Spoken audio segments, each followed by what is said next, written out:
year 2025. Om Shri Paramatmane Namaha. Shrimad Bhagavad Gita अथ चतुर्दशोऽध्यायः.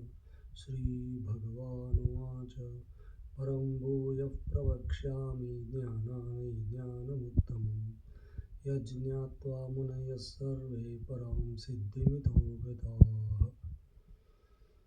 इदै ज्ञानमुपाश्रित्य मम साधर्म्यमागताः.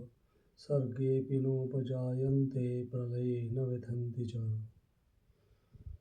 मम योनिर्महद्ब्रह्म तस्मिन् गर्भं ददाम्यहम्. सम्भवः सर्वभूतानां ततो भवति भारत. सर्वयोनिषु कौन्तेय मूर्तयः सम्भवन्ति याः तासां ब्रह्म महद्योनिरहं बीजप्रदः पिता. सत्त्वं रजस्तम इति गुणाः प्रकृतिसम्भवाः निबध्नन्ति महाबाहो देहे देहिनमव्ययम्. तत्र सत्त्वं निर्मलत्वात् प्रकाशकमनामयम्. सुखसङ्गेन बध्नाति ज्ञानसङ्गेन चानघ. रजो रागात्मकौ विद्धि तृष्णासङ्गसमुद्भवम्. तन्निबध्नाति कौन्तेय कर्मसङ्गेन देहिनम्. तमस्त्वज्ञानजौ विद्धि मोहनं सर्वदेहिनां. प्रमादालस्य निद्राभिस्तन्निबध्नाति भारत. सत्त्वं सुखे सञ्जयति रजः कर्मणि भारत. ज्ञानमावृत्य तु तमः प्रमादे सञ्जयत्युत. रजस्तमश्चाभिभूय सत्त्वं भवति भारत. रजःसत्त्वं तमश्चैव तमःसत्त्वं रजस्तथा. सर्वद्वारेषु देहेऽस्मिन् प्रकाश उपजायते. ज्ञानं यदा तदा विद्यात् विरुद्धं सत्त्वमित्युत. लोभः प्रवृत्तिरारम्भः कर्मणामशमस्पृहा. रजस्येतानि जायन्ते वृद्धे भरतर्षभ. अप्रकाशो प्रवृत्तिश्च प्रमादो मोह एव च. तमस्येतानि जायन्ते वृद्धे कुरुनन्दन. यदा सत्त्वे प्रवृद्धे तु प्रलये याति देहभृत्. तदोत्तमविदान् लोकान् अमलान् प्रतिपद्यते. रजसि प्रलयं गत्वा कर्मसङ्गिषु जायते.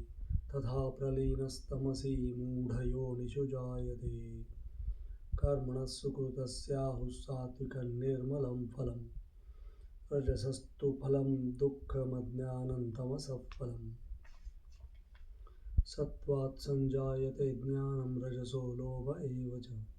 प्रमादमोहो तमसो भवतो ज्ञानमेव च.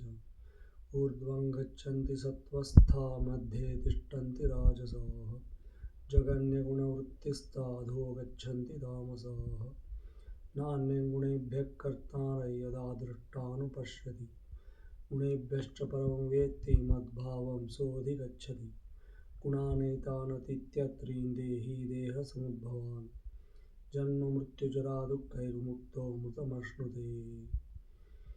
अर्जुन उवाच कैर्लिङ्गैस्त्रीन् गुणानेतान् अतीतो भवति प्रभो.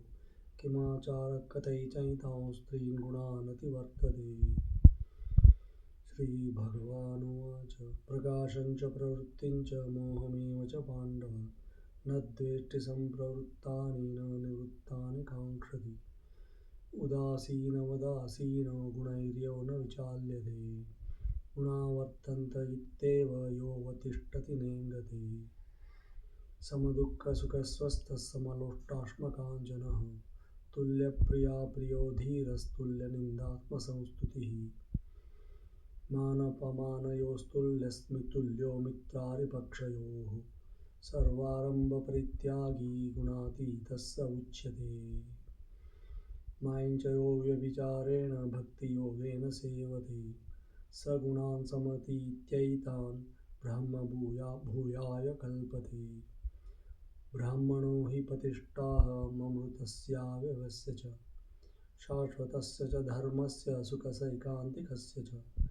ॐ तत्सदिति श्रीमद्भगवद्गीतासु उपनिषत्सु ब्रह्मविद्यायां योगशास्त्रे श्रीकृष्णार्जुनसंवादे गुणत्रयविभागयोगो नाम चतुर्दशोऽध्यायः। ॐ श्रीकृष्णार्पणमस्तु।